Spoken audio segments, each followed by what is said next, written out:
physical health. Same way that with physical health, you eat right, you exercise, you take walks. Mental health is just the same thing. You taking exercises for your mind, because one thing I want us to have as a mindset is when we think of mental health, we think of it as maybe mental illness, or maybe someone who is deranged, or someone who is in a mental hospital. No, don't think of the word in that way. Mental health is just really the exercises, the habits, and the routines you should take care of. Same way you protect your body and your mind, same way you also do that for your mental health. So not going too far because of our time. We have an expert here, and today is her first time in Vision House. So I want you to shout, I want you to appreciate her as I bring in our Chazeri Osas, Chazeri.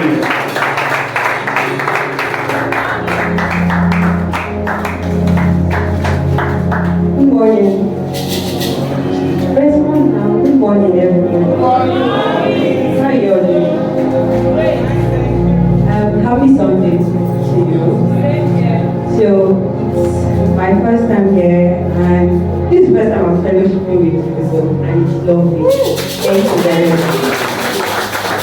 So today, we're talking on mental health, and then we're talking about managing depression.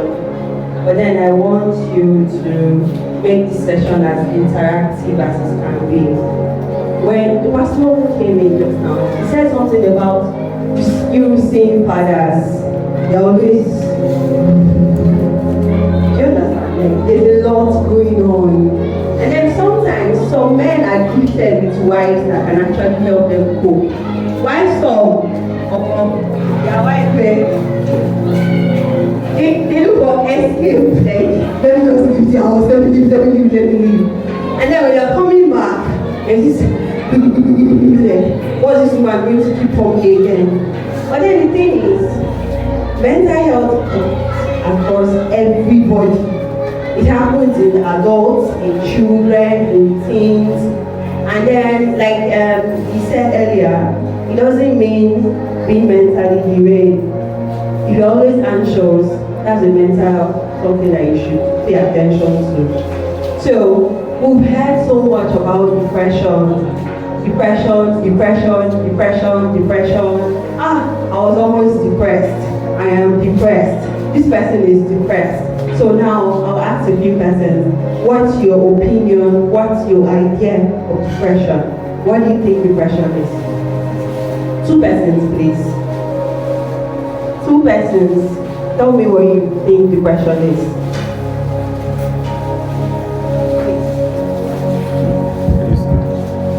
Okay. Not being able to cope with physical and mental stress. What kind of stress?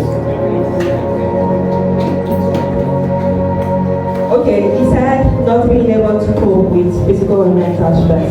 Any other? He said? Emotional stress. Any other person? I said 2. If I don't get the second person, I won't talk again. Second person.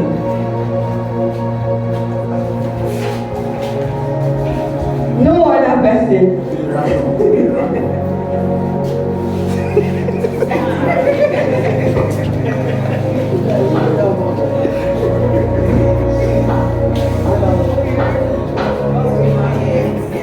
Just say what you think depression is.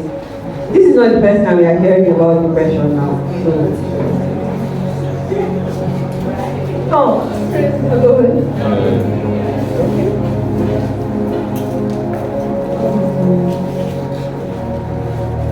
Depression to me means like it's an illness on its own that comes usually from sometimes stress, tiredness, and okay, thank you. So now this is it. Depression is a mental state of a low mood. And then when one is depressed, you do not find this pleasure in doing things you used to enjoy before. And also, some people, they always look out for things that will distract them from whatever it is that is making them feel depressed. So it's a two-way thing. For some persons, they become really very restricted. they don't want to talk to anybody. And then to some, they keep overacting, like trying to put themselves up in your face for you to see them. And then because we do not pay so much attention to people, we really can't tell. Sometimes you just hear a very happy person, and you just get the person committed suicide.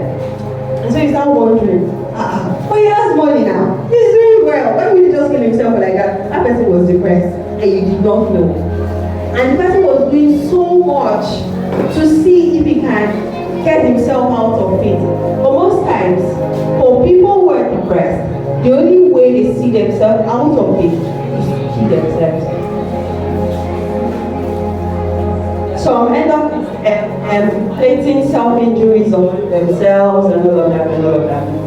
But the thing is, you would see a very happy person who is depressed. So now, what are the causes of depression? What causes depression? Depression could be genetics, and then it could be environmental. So we'll be dwelling on the environmental factors. We know what genetics is now, when you inherit something. The environmental factors are these: stressful life events. Stressful life events leads to depression. Meanwhile, a quick one, I need to chip in something. There's a huge difference between being depressed and being sad. They are not the same thing. Being depressed and being sad, they are utterly not the same. They are completely different. A sad person is not a depressed person. Sadness is a human emotion that people feel at a particular time. For example, you're preparing for an exam, and then you had this thing like, I'll get 200. Even though the cut-off mark for this exam is 190, but then you set a pace for yourself that, okay, I want to get 200, and eventually you go 190, you'll be sad. But then, after some time, it goes away. You're going for an interview, you're projecting for a project, and you have high expectations to it, and then it doesn't work out. At that time, you are sad. Or you find out that, okay, your brother is sick, or you're sad about it, but it doesn't last long. After some time, it goes away. So sadness is an emotion and a feeling that every human being, they go through it. So it's entirely different from depression. Sadness is like one small thing inside depression. Do you understand? Like, depression is this big circle, and sadness is just one dot inside. So sadness is not depression. So, what are the symptoms of depression? First of all, we'll talk about symptoms of depression in children and in teenagers. Number one, in younger children, symptoms of depression may include sadness, irritability, clinginess, worry, pains, refusing to go to school, or being underweight. Refusing to go to school, being underweight, they do not want to go to school. We know there are bullies in school. I remember when I was younger, I was really very tiny. So I had this classmates. That girl that time in primary school, she was like 16, 17. Why? We're in primary 3. So you can imagine how she is. I'm sure as at then she probably looks like me now. Chioma was that then. Everybody was very scared of her. And she was my seatmate. So when she comes, give me your book, give me this one. And so one day, she came, we did not want to give me the book. And I told her, if you touch me, I'll slap you. I don't know where that confidence came from. But then she was bringing her hand, and I just jacked her, like I held her hand though. And I said, if you slap me, I'll slap you back. We'll fight. She said, okay. When we close, no problem. Come on, when they close, I ran home. I ran home. The next morning I came out, why did you run? Me, I was first saying, why did you run? Why did you not wait for me? But then, after that, she stopped that thing she was doing to me. Because I'm sure I said, like, look at this small rat challenging me. Eventually, we became friends. But the truth was, that day I should have beaten daylight out of me. But then I had this confidence. So in schools, our children go through a lot in schools. And sometimes they do not know how to communicate these things to you. Especially if you are parents that do not pay attention to your kids. If, for example, you have a child that is always active, and then suddenly you started noticing this child doesn't talk anymore. Come and get ready for school, your child is trying not to go. There's something wrong. So it is very okay to call your child. It's not every time, no. Call your child. What is it? They may be scared to talk to you. But you know one thing I've realized, children are very easy to access. Children they learn to trust you easily. It's like a child who wants to learn how to walk, and then you're in front of the child, and you're telling the child, come, walk, I'll catch you. This first step, they are scared. But then when they see that in the process of them trying to walk, there's an attempt that they're going to fall down, and you quickly jump up. The second time they see you are no longer scared because they know that if I'm going to fall, this person will catch me. So if you have an active child, and then you suddenly started noticing this child is keeping to his or herself, doesn't want to mingle with other people, there's something wrong with your child. This child could be bullied, and then the fact that the child can't talk, you can start thinking, looking for a way to escape that situation. That's where you hear, not necessarily in this part of our world, but then in other parts, you see teenagers committing. Do you understand? You see them jumping, hurting themselves, because they are going through things that their parents are failing to find out. Come to school, do your homework is more than that. Talk to your children. If the child fails an exam, berate the child is okay, but then after doing that, call the child. Do you know you could have done better if you had done this? Do you know you could have done better? Like the fact that you, while you were growing up, your parents will tell you that I made very good grades. So if you fail, they will beat you. Does not mean that's how you should raise your children. So there's a process of learning, relearning and unlearning what you've been taught. Learning, you're learning something entirely different from what you've been exposed to.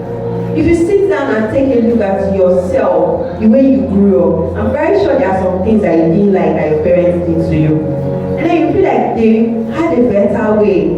If they had accessed a better way, you would have probably ended up knowing this thing more. Now we have access to things that our parents never had access to. We know better. So that's one of the things. Then in teenagers, we have anger, poor performance, poor attendance at school, feeling misunderstood, extremely sensitive, and in some cases, some of them end up trying to mingle with their friends who end up leading them to the other side.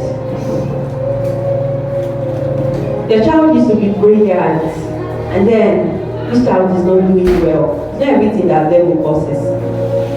Sometimes you just need to pay attention. Pay attention. Pay attention to the unspoken words of your children. They may be trying to communicate to you, but they do not know how to say it. Someone said words are, when they are spoken, sometimes they do not communicate the actual intent. Because in the process of communicating it, you'll be looking for the right adjective to use. But sometimes that's not what you're saying is not how it actually is inside of you. So now, we're going to check depressive symptoms and signs in men. Number one, they feel sad, they are hopeless, there's this sense of emptiness. Imagine a man who is always coming home to a nice wife. Okay, let us go back to what he said about that pastor that his children were concerned to him. His children were concerned to him. Can you hear me? No, use the mic. His children were concerned to him. That thing weighed him down. That is being been a pastor, then you have this anointing, and then your children are nothing to write home about. And you know, we grew up knowing that men are not supposed to show their emotions. A man does not cry. It's a lie. If you want to cry, cry, let it out. That's right. Cry, let it out. Bottle your emotions. You're a man. You're a man. No. You can't talk. You can't do anything because you're a man. You'll be keeping everything inside. Inside. You're walking on an eggshell. One day, boom, we explode. When you're sad, communicate, talk. Look for somebody that you know that you can talk to. If you have a spouse that doesn't understand emotional intelligence, look for someone you can talk to. When I meet someone, I'm trying so much, not about from the Christian perspective or trying to be logical. Look for someone you can talk to. And that whole feeling of a man does not cry, drop it inside the dustbin. Because sometimes, when you cry, there's this tension that goes out. In one of my therapy sessions, I had a client who, when she was talking, all the things she was saying in the first 10 minutes, I didn't understand what she was saying because she was just mundane everything up. And I told her, do you want to cry? She said yes. I said, let it out. Immediately I said it. Come and see what that was. After this woman was crying. For 10 minutes she was crying. I said, just continue. And she cried. After I said, how do you feel? She said she felt like something was lifted up from her chest.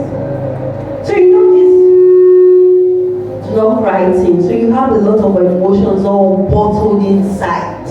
That's why your child will come and say, don't disturb me.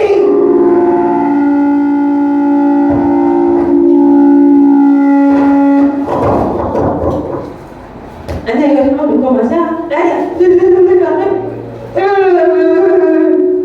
because there's so many things going on inside your head. And then you don't know how to communicate it. And you're holding on to a man who does not cry. You have chest pain. Every time your head will be headache you here. Serious chest pain. And then you go to work and your boss says one, then you don't be like, what's wrong with this man? Says a lie, it's not because of your problem. You already have a problem for one place and you have not really identified. Then number two, some of them end up having this escapist behavior, such as spending a lot of time at work, going for sports. They just want to avoid that thing that is giving them this anxiety and panic attacks. They just want to avoid it. Someone told me of a man she met who said, I'm not supposed to go to work today, but if I start tomorrow, I'll have peace. So he was just driving, taking people to... He became a taxi driver that day because he didn't want to stay at home. He said, by the time I get home now, my wife has slept. So I will go to bed and sleep. So tomorrow morning, wake up, drop them in school. That's an escapist behavior. You're not facing the problem. You're looking for a way to escape from it. Some of them, they go to big centers and watch football. Some they will close from the office, they will still be there, and the last people will leave the office. They will tell me, I don't say we make traffic clear and alive. They know what they are running from. Then we have some who end up becoming so controlling, they become so violent, they have these abusive behaviors, and some of them end up becoming so reckless. All these are depressive signs. They are there. And then in women, we have depressive signs too in women. Who have become really very, temperamental. You feel this thing like you are drowning. You're drowning. Okay, let me make an example. I'm going to draw a life story. Same goes, my clients are managed. Before she got married, she was a career woman. She was doing very well. And And so she met the love of her life, who is no longer the love of her life again.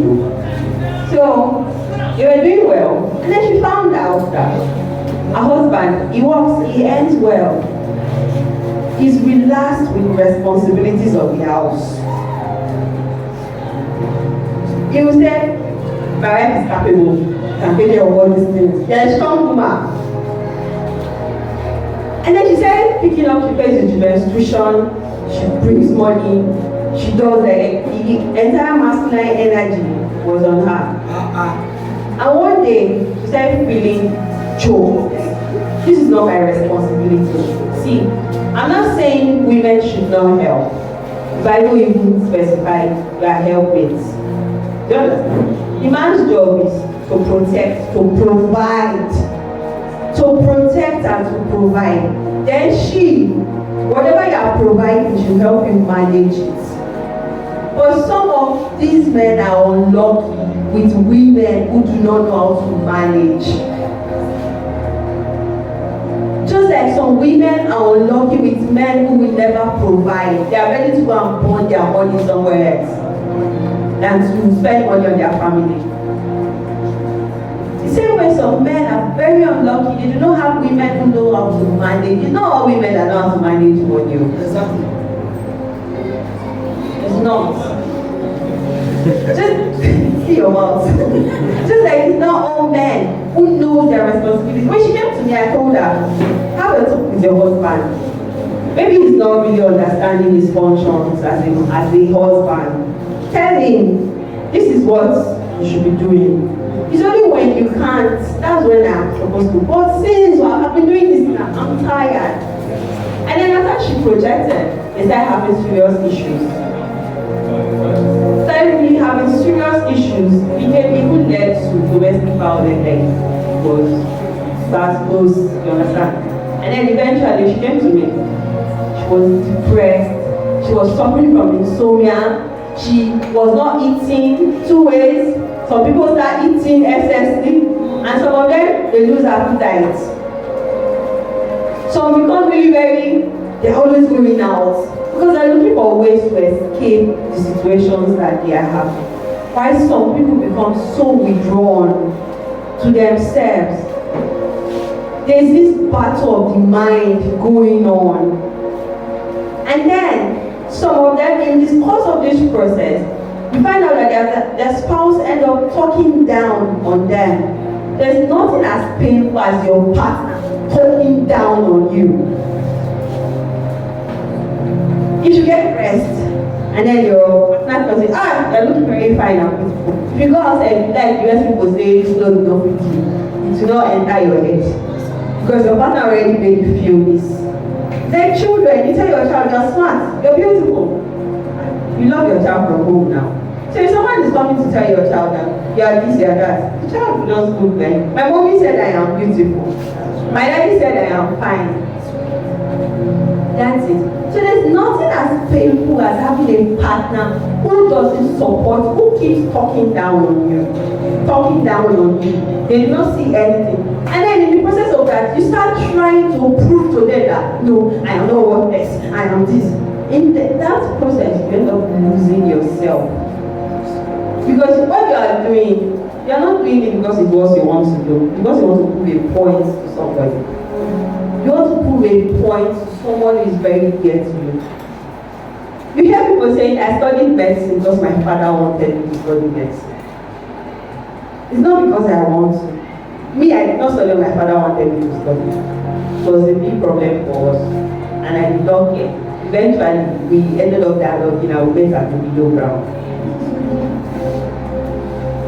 But then, these things, you try proving yourself. And for every time you are trying to prove yourself, this person is not admonishing the fact that this person is losing. You keep feeling worthless. So you are going, like putting water in the drain. You're going gradually. That's how it is.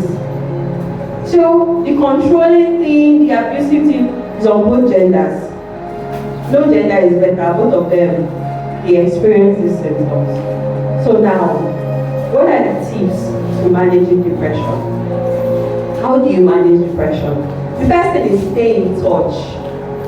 We all have this one person in our inner circle that we can onboard into. If you do not have, be intentional in selecting people that you have access to you. Be very intentional. Have this one person that you know that when you get to, it's like going to confessions in church. Sorry, no Catholic. When you go, they'll tell you the priest is Jesus Christ. So whatever your sin is, say it, he will not judge you. So when you go to the confessionary, you go and you tell him, Father bless me, these are my sins, and you tell him everything. And you know what? It doesn't reprimand you. Sometimes it will make reference and tell you to look at the cross. He already took everything for you. He knew that you were going to sin. Christ knows that this day will come. So if Christ can go, he was sinless. The Bible said God made the sinless one to become sinless for our sake. So you should have this one person that you know that no matter how bad it is, I can talk to this person. And this person will tell me the truth. Some people, the people they have, will never tell them the truth. That's why I said, be intentional. Try to pay attention to the unspoken words of your loved ones. Try to pay attention to the unspoken words. They may be sharing something to you and tell you, it's happening to one of my friends. If you are very sensitive, you could decode that it's a lie. You are the person going through this thing. The second thing is, face your fears. Face your fears. Your fears. Face it. Face it. Don't run away from it. It's either it work or it did not work. Face it. If you do not face it, you will still looking for a way to start. You're not making headway. Face your fear. Sit down and ask yourself, how do I overcome this thing? What's the solution to this problem I'm having? What's the solution to this problem I'm having? How do I overcome them? And then if you feel like you are getting so choked up, seek for therapy. Seek for therapy from a mental health assistant, from a psychologist, from a psychiatrist. Go for therapy. It helps. As you are going for therapy, apply your Christian measures to it. Tell God to help you. There's never been anybody who asked God to help them and God did not help them. Just ask Him. And another thing, see, learn to accept the things that you cannot control. The things you can control, do it. The things you cannot control, rest. There's a book I read, Siddhartha, and it's about Buddha. So I was trying to understand the psychological way to life and all of that. He said something, someone asked him, what can you do? He said, I can think, I can wait, and I can fast. I can think, I can wait, and I can fast. And so my understanding to it is this. I can think is me trying to make sure, okay, I want to do this thing. The proper criteria that is needed for it. That is the thinking aspect. I can wait is waiting for, I have done my part. Let the universe, let God do its part. So in the process of waiting, you are fasting. Does it make sense to you now? Then the last thing is, okay, I already said that. Have a routine, have an exercise routine. If you are feeling all choked up, come outside from inside your house, walk around your neighborhood, go to the park, go and see a movie. Sit down and Netflix. Eat food. That's all. Me, I love food very well. Eat food. Eat healthy diet. Emphasis on healthy diet. Have an exercise routine. Practice meditations. When you do it, you are releasing our bodies. And then positive affirmations have the way it plays a serious role. Yes.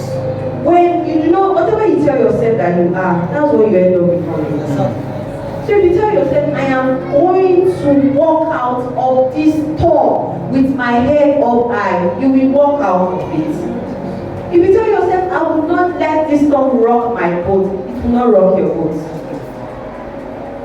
If you tell yourself, I am strong, I am the apple of God's eyes, I am a God on earth, so I have the right to decipher the kind of life I want to live. You will do it. God has equipped us with so much abilities. So I hope these few tips help you to understand depression and how to manage it. So questions and answers.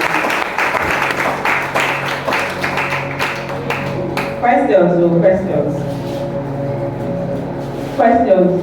Okay, you have a question. Sorry, is there any way listening to music help your depression? Depends on the kind of music. Depressing music. So if you are depressed already, imagine listening to a depressing music. It's not going to help you. So the kind of music you should be listening to at that stage is a music that will lighten up your spirit. That will make you dance and forget about that thing at that particular time, not the one that will sink you more. So it depends on the kind of music that you are listening to. Second has a question. Yeah. Okay, now. Mental health is a very serious issue and it's becoming very common these days. A lot of people die from depression, still in Nigeria now, but it's not something, it's alien to us. I'm having abroad of cars taking to Nigeria, a lot of people are suffering from both young, old, and at what point do you seek medical attention when you are having mental health issues? Because sometimes many people know you have it, so you are down. Let us take on the question. Is depression a choice? Now, say you have a question. Praise God. Hallelujah. Our prayers actually evacuate depression totally. Yes, and again, there are some people you talk to about your problems. And those same people will still cast you, will still take you to ask you to deal with some people. Because it's not as if they are adding to even the weight of the problem. Like, what I mean is that you choose to be depressed. Like when you said, you saw like a bullying someone, you cannot tell his parents. Like if a child is being bullied and he can't tell his parents, does he will he be depressed? What I mean is that will he be scared or he will be depressed? Okay. Please, ma, let me answer this one. Sir, you mentioned something about the fact that mental health is becoming something really very overwhelming. And then at what point do you see mental health? Number one, mental health is as important as your physical health. Then the awareness is just becoming more. People have been suffering from depression and all these things. Just that because of this part of the world that we really do not pay attention to things like that. So the attention to it became more during the 2020 COVID pandemic. That was where you started hearing, I'm depressed. So at what point do you seek help? You know yourself. You know that this is not how I used to be. You know the time you find out within yourself that there's a problem, you're not getting things right, something is wrong, that's the point you start seeking for help. Man know thyself, that's what Socrates said. So you know that there's a problem. So at that point when you come to self-realization that there's a problem, that's when you start seeking for help. Then about people, when I was talking, I said something about carefully selecting the people you talk to. There's so much power in being intentional.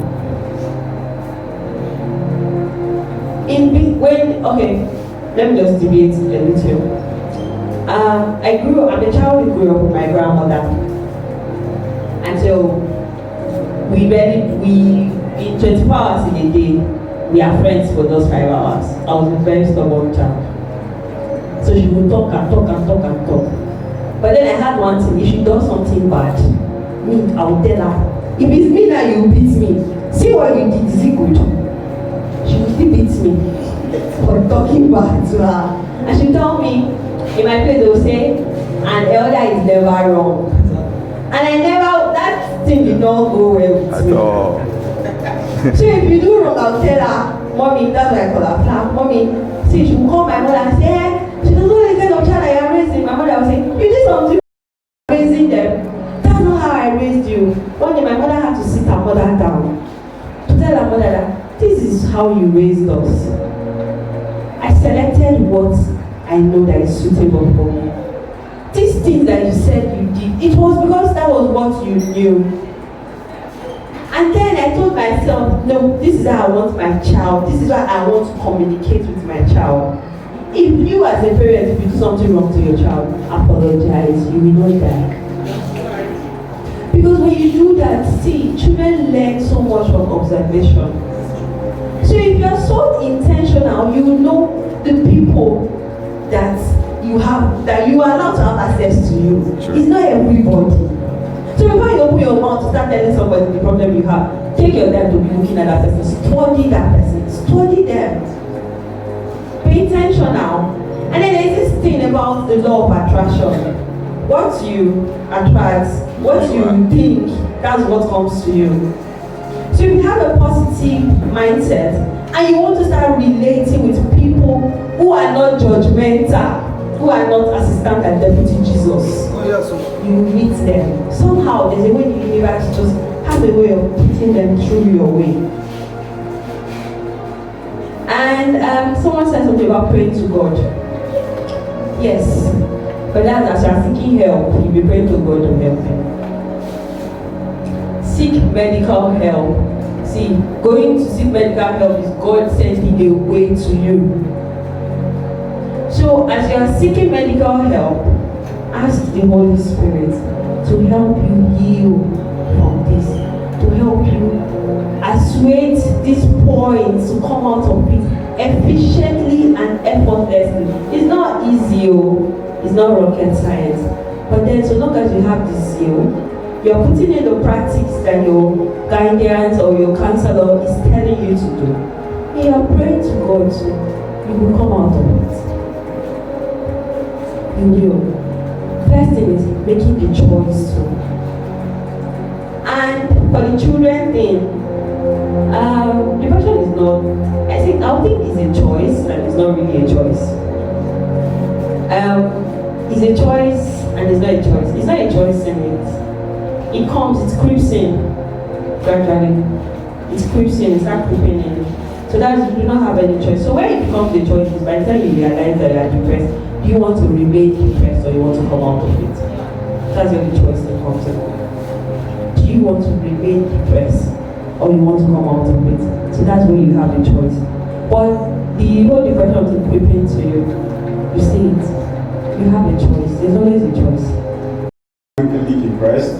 I think I understand this question about can you be depressed by choice? And I like how you ended what you said about do you want to stay there now? For you to understand better, sometimes depression might be all you know, right? And sometimes it might be that, in a way, it sounds weird, but it can be that escape because it seems as if no one is understanding you, or no one makes any effort to understand you. And you might even notice that when you are depressed, your nagging parents or your very intrusive parents are giving you space. And so that might, on the off hand, slip into being a choice. So I can read into what he's saying that can depression be a choice when you know that, okay, and again, let's be honest, sometimes people want to pity them. So you love that pity party, you love that, oh, sorry, and everything. So if you're not intentional again, intentionality is key in everything, but if you're not, it can easily be a choice because it might be that prison that you know how people maybe who have gone through slavery, they still respect or they will worship their slave masters and they want to be free because that's all they've ever known. So how does someone walk out of that mindset? How does someone intentionally walk out of that mentally? Praise the Lord. Okay, my simple answer to it is first thing first, having the mindset of walking out of it. Also going back to the choice. Having the mindset of walking. Why would you want anybody if everything is okay? Why would you be seeking for the bad, the pity party? Do you understand it? At some point in our lives, we've all gone through. Is either we'll be close to that stage, or you're experiencing it now, or you're almost there. But then you keep telling yourself, no, I will not be. I will not be depressed. I will not be this. A few weeks ago, in my sessions, my client was talking, and then I was carefully listening to her. And I told her, she said the Lord, she said the Lord. I'm not supposed to share, but let me just say small. So the child that was abused by her father from when she was 7 to 17 years old, her biological father. So you can imagine all she went through. And so when she was talking to me, I listened to her. I understand what, like everything, whatever it is she was feeling, she has the right to feel that way. And so I told her, so why did you come for therapy? She said, she doesn't even think this therapy thing will help her. And then I asked her, why did you come? She said, because her aunt kept telling her to go for therapy. And I was like, and you came? She said, yes. I said, so why did you start talking to me? Because I've had people who is an online session. 1 hour, they will not say anything. They will keep quiet. Me there, I'm paid money, so you talk, don't talk. My money is in my pocket. But then I'm concerned, like, and then I got to understand that they do not know how to put these words. There's a lot of battles. There was one, after 3 sessions, there was the 4th session that finally came. Was a man. He cried. I told him, sir, do you want to cry? So for why would you ask him that? I said, sir, you want to cry, let out the tears. He cried. And after he cried, I said, now you can talk to me. That was when he started talking. So there's always that choice where do you want to or not? There's always a choice. Even Joshua told the Israelites, I put you before this, choose who you will serve. There's always a choice. Jesus said, behold, I am standing on the door. So he's still giving you a choice to either open the door for him or you should leave him there, should remain outside, so rain will beat him there. So there's always a choice. Do you want to remain like this or you want to come out of it? So one great step of coming out from anything is seeking for help. The moment you start seeking for help, since you are tired, so you want to come out. If the woman with the issue of blood did not give up for 12 years, I don't see why. We've heard testimonies just now, 28 years. They gave up, they picked themselves up again and continued. There was this hope. One day, you don't know when, but you know that one day, I will come out of this. So there's always a choice. Forget that thought of no choice. There's always a choice. Thank you very much. Praise the Lord. Hallelujah. Thank you for coming. Welcome. What I want to ask is that what do you do in a situation? You know, we have been talking about student-to-student bullying. What do you do in a situation where a teacher has become a tyrant for the students? Praise the Lord. You know, there are times that you see somebody has an underlying issue, and then he's transferring it to the children and all that. For example, the school where my children attend, my doctor was telling me that they used to sing either Odogu is coming, when teacher is coming, or the conqueror was all that, you know, that when the teacher is coming and all that. So what do you do when a teacher is the one that has issues, personal issues, and then transferred to children? Do you pull the child out of the school, or what do you do? Praise the Lord. Praise the Lord. You have two choices. Put your child out of that school.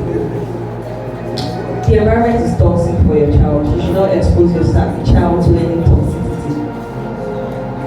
We know the Christian school thing that happened.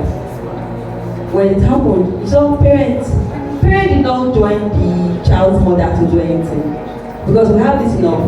Not my cat, not my horse. So it's none of my business. It's your business. Because if it can happen to that person, how are you sure that you're not going to pull your child tomorrow? Pull your child out of there. Then if you do not want to pull your child out, that should be like the final thing. The school has management. Go there. If you have to confront, I have confronted a teacher. My niece, she was bullied in school, and the mother is a very quiet person. And mother went to the school, and another month, I went to the school. The day I came, they knew that yes, somebody came. Display. The mother of this child is twice as tall as me. She's big. Me, as short as I am, and tiny, I'm very tiny, forget about this dress I'm wearing. I went there and I told the teacher, where is the child that is bullying my niece? I want to see the parents of that child. She was like, I said, I want to see the parents. Okay, I said, sure, they will come and pick their child during close hours. No problem. I came back and I met the parents. I said, Madam, your child is a bully. Children are reflections of their parents. So it means that's what you should. See, if your child touched my niece again, I would beat him. Then and you will fight. I stood up for my niece. And so when incidents like that happen, she talks to me because she knows that her aunts will come. Go to the school, meet the teacher. It's not a smiling matter because your child's health is very important to you. You spend days, hours at home. They spend most of their time in school. So what they are being exposed to in school matters a lot. If it contradicts what you are teaching your child, stand up, go and talk. And if the school management is not doing anything about it, withdraw your child from that school, send the child to another school. I have spoken before, and it's like the management didn't do anything. When I enroll my son, that same thing is still happening. You will check their bags, you will see pile of assignments. They are not submitting. Why didn't you submit? I noticed they are scared already. Other parents, do you have a PTA session in the school? They have never invited us to PTA. See, let me tell you something. When you go to drop your children in school. If not, I would have said, when you go to drop them, wait for other parents to come. Wait for other parents to come. Meet them. Have you noticed that you're collecting interest that is on the betterment of the children? Have you noticed that these children don't do assignment? They don't do that. My child said, okay, let's all go. But then again, in Nigeria, not my horse, not my cat. So you are the guardian of your child. At this time, you are deciding their future for them. If you find out that it is toxic, there are other schools. Withdraw your child from here. Take your child, it's your money, they're not giving you the money. You that is paying When I told the principal, he said, she's just a no-nonsense teacher. I said, no, let her not do no-nonsense with you. Thank you very much.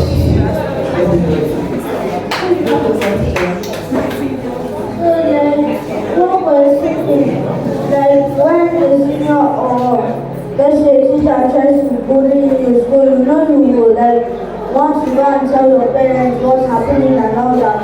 So my question is that what of it did not should I say a threat that if you tell your parents, so and so is going to happen to you, when you're in that kind of situation, what do you do? See, baby. What's the name? You said? Alpha. Listen to me. If anybody, I'm telling you, look at my eyes, whether the person is like Goliath or small, do something to you, and they tell you don't tell your parents, tell your parents. That should make you talk to your parents. Do you hear me? Don't be scared. They're trying to frighten you so you don't talk. So when anybody tells you, when you get to that stage where someone tells you, do not tell your parents, when you do, something like this is a lie. They know that if you tell your parents will come and fight for you. That's why they don't want you to tell your parents. And when your parents fight for you, they will win the fight. Whoever the person cannot beat your mommy, the person cannot beat your dad. Do you hear me? So whoever the person is, whether it's a senior, whether anybody, look at my face, when I'm saying it. Right, when they tell you don't talk, go and meet your mommy, go and tell your mommy that this person said I should not tell you this thing. Go and talk. Talk to your mommy, tell your dad. Be singing it every day. Mommy, this person is doing this thing to me. Your mommy and your dad will go and fight for you, and they will beat the person. Okay?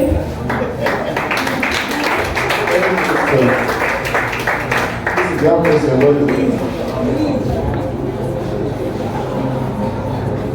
Praise the Lord. Sorry, mine is kind of a contribution. I've been wanting you to talk about it, but you have not said anything.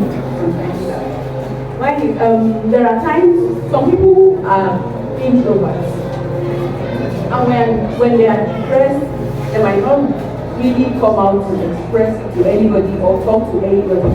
But we as people around them that are close to them, we owe it as a duty to them to always look out for them.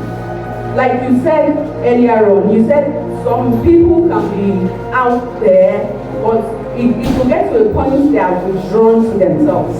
When you notice such people, you owe it as a duty to them to ask what the problem is. And when you ask what the problem is and they tell it to you, or they don't even tell you, as a close person to that person, you should know that no, something is wrong with this person. And once you know, it can be you just going to talk to the person or talking the person out of that depression state. And if it is something you have to do to help the person, if it is in your if it's in your ability to do it, please do it. Because a lot of people are dying out of this. You can see you are in the midst of people, but it's like they don't really care about you. You're going through stuff, and people are supposed to notice it. That's just the truth. If you are close to somebody and somebody is going through stuff, you are supposed to know it. And the moment you realize this person is going through this, whatever you think you can do to bring that person out of that depression state, please let us all do. Thank you. Is there any more questions before we round up? Okay, so please, Okay. Sorry, I just want to add to the school poem. Praise the Lord. In a situation whereby it's a teacher involved that is using words on the students, and then the students, like my daughter, she comes home to tell me everything. A teacher flung her book and it tore, and I am like, why are your books like this on the day of open day? And she mentioned that to me. I'm a teacher. I don't do that. I don't even encourage it. When I give books to students to share, I make sure they don't fling, hand it over. So why will a teacher like me do that to my child? I raised it to her class teacher, and then she was called upon, and she took my child up. And then she's like, why are people going to their parents to tell them everything? Are you babies? Even the fellow students, when children report fellow students, there's a name they call them, snitch. Are you snitch? And then people try to familiarize these are all very wrong habits in the society. What can be done to stop all of this? Because my daughter came back home again to tell me that she picked on her and said she's no longer her friend. And then she is and said she should get out of her sight. Please, what do I do? Praise the Lord. These are not hard. And she's going to pass it to other teachers. Exactly. It will be a teacher, Yeah. you know, against a student. Yes.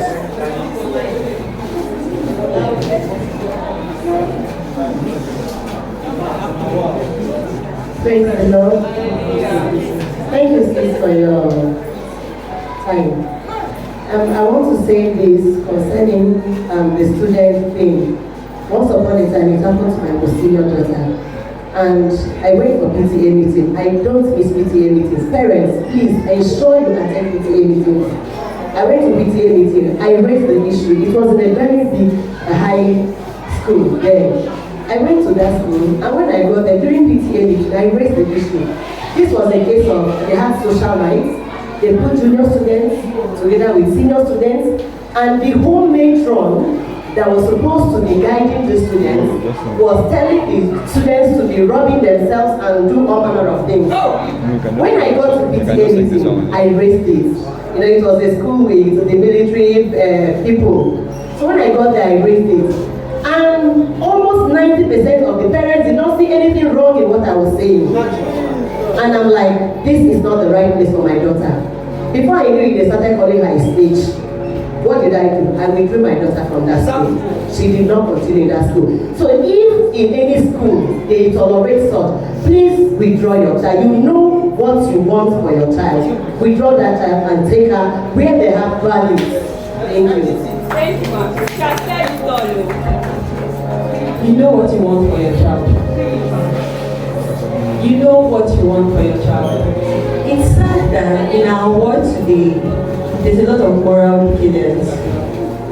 So the things that we used to frown out is becoming Accepted.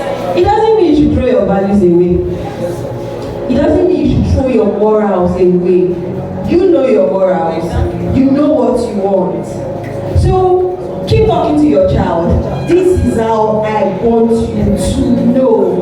Forget about what others are saying. Before I started living with my grandma, when my first period, my mother sat me down and told me about the whole period thing. In that time, they tell you if a man touch you, you get pregnant. My mother did not tell me if a man touch you. My mother explained how to get pregnant. I was 9, 10. So when I met other people who told me, you're talking to a boy, you get pregnant. I said, it's a lie. And they said, you're spoiled. I said, that's not what my mommy told you. And so it was when I grew that I understood that what she did was to guide me so others will not come and misinterpret what she has taught me. Instill your values into your children. They are your children. They should see, even if the whole world is saying this is it, and you know that is not it. Insist on it. Talk to your child. Don't force it on them. Let them see the reason why you are standing. Because see, they are human beings. Yeah. They have a mind of their own. They have a mind of their own. Somebody calling your child a snitch. Tell your child, told me you are not a snitch. What every other person is saying does not matter. I am your mother and I love you. See that word then? It goes away. It goes deeper. The father comes and says, my daughter, this is what mommy said. Daughters and fathers. Yeah. So imagine your daughter saying, Daddy, this is it. And then you talk to your daughter and say, don't worry, they are envious. They are jealous of you. They do not know what you know. You know you are above them. When your child goes to school, they're walking like this. No matter what anybody says, they are not. They are not. So long as they keep talking to you and you keep advising them, instilling your values and your morals in them, they would listen to you. For any teacher that does nonsense, go. Means if you have to find 10 teachers for your child, go and do it. Go and do it. Don't keep quiet. Don't chicken out. Go. It's not every time is not for peace. Sometimes violence. You go be teacher for road. You go be teacher for road. Just one last question. I have this very pressing question in my mind. So, for the men in the house, for the married men, and of course the prayer was made here for men, we are all going to be married and all of that by God's grace. But aside that, for men in the house, there is this truth that men actually want to speak up. Because women feel that men don't want to speak up or men are silent beings. No, God speaks, and so men cannot be less. So men want to speak. So what do you say to women? Because men complain that women don't know how to listen. Because they want to speak, but women don't know how to listen. So what advice can you give to women to be better listeners, to be non-judgmental listeners, and just how to give a safe environment to someone to speak? Because before you're speaking, you must have given a safe environment. And secondly, I want to add, for the Christians who might even think that mental health or depression is a sign that, oh, they are God's soldiers, that, oh, it means I am doing good and doing the Lord's work, who might think of mental health or depression as, this is my own burden to carry for Christ. What do you say to the soldier of Christ? It's because it's the real thing. Thank you. Praise the Lord. That mindset is the rubbish mindset. Soldiers of Christ. That's not what, I don't know what your Bible says, but that's not what my Bible says. That's not it. That's not it. Look at God's fellowship with Adam. They were always talking. Yeah. So God was like Adam's counselor and his mental health therapist. Even Jesus had people he was talking to. Like Jesus is God. But he had his inner circle. He had people he was talking to. So for men, if you are depressed, speak out. If you have a wife who does not listen, at least among your guy friends, sensible ones, talk to them. If you can't, go for therapy. And then see, for women, sometimes, not necessarily for women, as human beings, yeah. When someone is talking to you, it's not every time that they need your opinion. Sometimes you just want to be heard. You just want you to listen to them. They know what they want to do, but they just want to talk. So when such situations, when somebody comes to you and tell you, this is it, before you say anything, ask them, when they start saying, ask, do you have my opinion, or you want me to just listen? So most of the times they want you to just listen. They don't want you to talk. Keep your mouth, keep the advice for yourself. An advice that was not asked for, when you give it out, now Pastor being angry, I don't know, mind your business. Listen to them. Listen. When I mean listen with your own divided attention, listen to them. Because sometimes in the process of them pouring out, they get a clarification of what they want to do. Listen. Learn to listen to your husband. Husbands, learn to listen to your wife. Don't say it's women thing. You know women are. No. Your wife is not women. Your wife is your wife. Oh, yes. Listen to her. Your husband is not like every other man. Your husband is your husband. Pay attention. Pay close attention. Learn to give people your listening ears. Not every time you talk. Sometimes close your mouth. Just give them your attention and listen. Thank you very much for having me.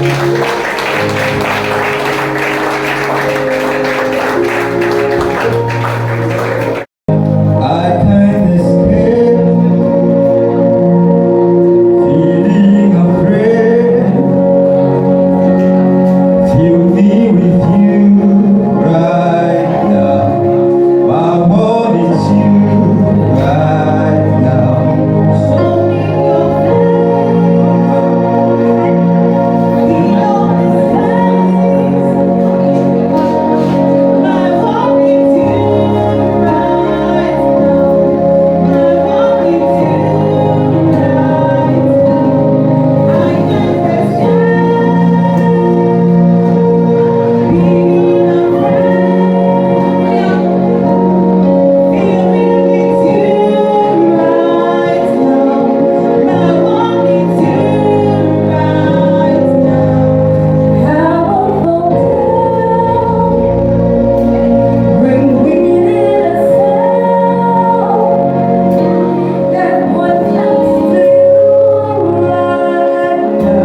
will be your